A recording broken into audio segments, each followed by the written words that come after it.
The living world, NCERT biology का first chapter है 11th का, द लिविंग वर्ल्ड, जीव जगत, जिसमें सबसे पहले लाइफ के बारे में बताया गया है कि जीवन क्या है। अब आप लोग पुरानी कक्षाओं में पढ़ ही चुके हैं कि सजीव निर्जीव या सजीव निर्जीव में भेद कैसे किया जाता है, लिविंग और नॉन लिविंग में क्या फ़र्क है, वो सारी चीज़ें हम लोग पढ़ चुके हैं।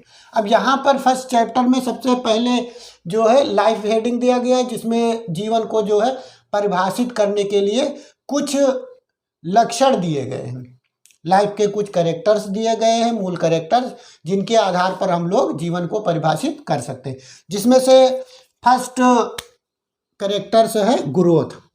ग्रोथ क्या है? तो हर जीवधारी जो है जन्म लेता है, फिर अपना वेट बढ़ाता है, अपनी संख्या में वृद्धि करता है, तो इसी को ग्रोथ बताया गया है कि growth is a biological phenomena by which every organism increase its mass and increase in its number. कि हर जीवधारी, ग्रोथ ऐसी प्रक्रिया है जिसमें हर जीवधारी अपनी संख्या और द्रव्यमान में वृद्धि करता है, उसी को हम लोग ग्रोथ कहते हैं। बट थोड़ा सा ये याद रखना है कि कुछ निर्जीव चीज़ों में भी ग्रोथ होता है। जैसे मान लीजिए कोई बर्फ़ का पहाड़ है, बर्फबारी ज़्यादा होती रही तो पहाड़ बड़े हो जाते हैं। अगर टेम्परेचर ज़्यादा इंक्रीज हुआ तो डिक्रीज भी हो सकता है। समुद्र के अंदर तमाम सारे पर्वत पहाड़ भी पाए जाते हैं, चट्टानें होती हैं जो लावा या भूकंप के उद्गम से घटते बढ़ते रहते हैं। तमाम सारी एक्टिविटीज़ पृथ्वी पर होती रहती है, बट उनको हम लोग लाइफ नहीं कहेंगे। जीवन, कोई जीव के अंदर अगर उसका द्रव्यमान संख्या बढ़ रहा है, प्रोग्रेसिव हो रहा है, और जो है उसकी संख्या बढ़ रही है, तो उसे हम लोग ग्रोथ कह देंगे। ठीक। अब दूसरी जो बात एनसीईआरटी में बताई गई, रिप्रोडक्शन, जनन। जनन के बारे में बताया गया, ये भी एक मूल लक्षण माना जाता है जीवन का। तो जीवों का मूल लक्षण एक ग्रोथ हो गया और दूसरा रिप्रोडक्शन। तो रिप्रोडक्शन को बताया गया, इसकी परिभाषा इस तरह है कि जनन एक जैविक प्रक्रिया है जिसके द्वारा प्रत्येक जीवधारी अपनी संख्या में वृद्धि करता है, अपने ही जैसा संतानों को उत्पन्न करके। आप लोग नोट कर सकते हैं कि reproduction is a biological phenomena by which every organism produce its offspring similar to itself is called reproduction.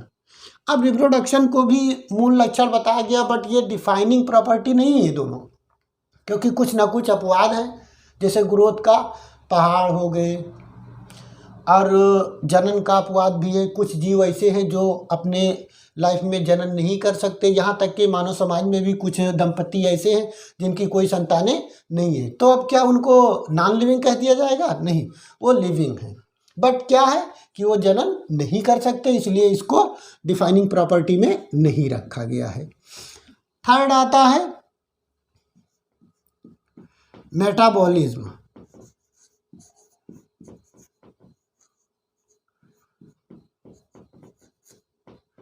उपापचय, ये डिफाइनिंग प्रॉपर्टी है।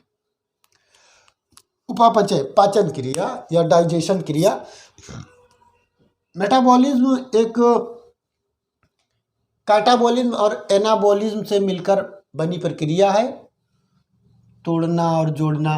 तो जो भी चीज़ें हम लोग खाते हैं पीते हैं उसका डाइजेशन करते हैं, उसी को मेटाबॉलिज्म बोला जाता है, फिर उसका स्वांगीकरण होता है। तो ये सिर्फ और सिर्फ सजीवों में पाई जाती है। कोई भी जीव है वही किसी भोज्य पदार्थ को खा सकता है, भोजन को, और डाइजेस्ट कर सकता है, फिर उसका अवशोषण करता है, उसी में उसी की बॉडी कंटिन्यूटी विकास करती रहती है। तो मेटाबॉलिज्म हो गया। निर्जीवों में ये मेटाबॉलिज्म नहीं पाया जाता, इसलिए ये डिफाइनिंग प्रॉपर्टी है। ये कौन सी प्रॉपर्टी है?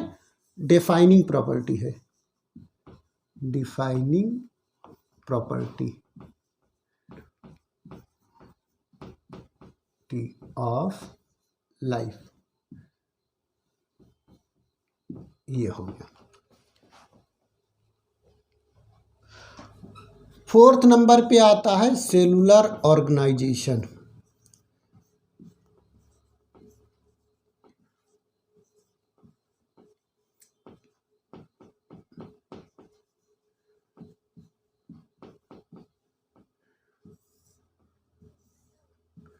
सेलुलर ऑर्गेनाइजेशन, कोशिकीय संगठन।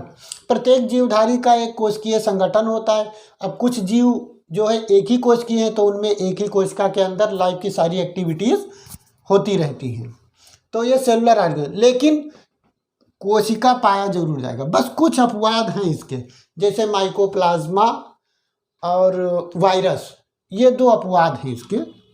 और बाकी जितने भी जीव हैं वो भी जो है उन सब में कोशिकीय संगठन पाया जाएगा, इसलिए इसको भी डिफाइनिंग प्रॉपर्टी कहा जाता है। ये भी डिफाइनिंग प्रॉपर्टी है, लाइफ की जो है डिफाइनिंग प्रॉपर्टी है। अगर कोई जीव है तो उसको स्टडी किया जाएगा तो उसमें कोशिकीय संगठन मिलेगा ही मिलेगा। चाहे एक कोशिकीय जीव है तो एक ही कोशिका मिलेगी, लेकिन कोशिकीय संगठन होगा, डिफाइनिंग प्रॉपर्टी होगी।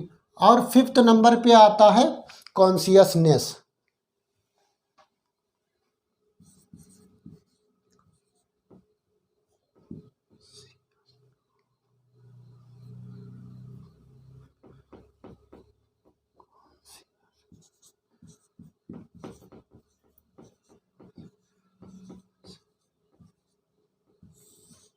कॉन्शियसनेस, चेतना या संवेदना या संवेदी अंग।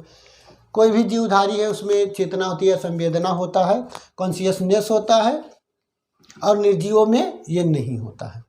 जैसे कोई मेंढक है या कोई भी जीव है, उसे अगर पिन चुभोया जाए तो उसके प्रति रिएक्शन प्रोड्यूस करेगा, कोई ना कोई एक्टिविटी दर्शाएगा, तो उसी को हम लोग कॉन्शियसनेस बोलते हैं।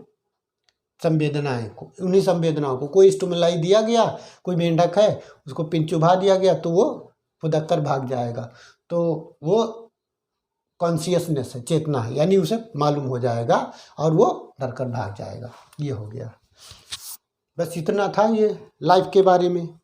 अब उसके बाद कुछ और चीज़ें हम लोग जिक्र कर लें। Diversity in the living world.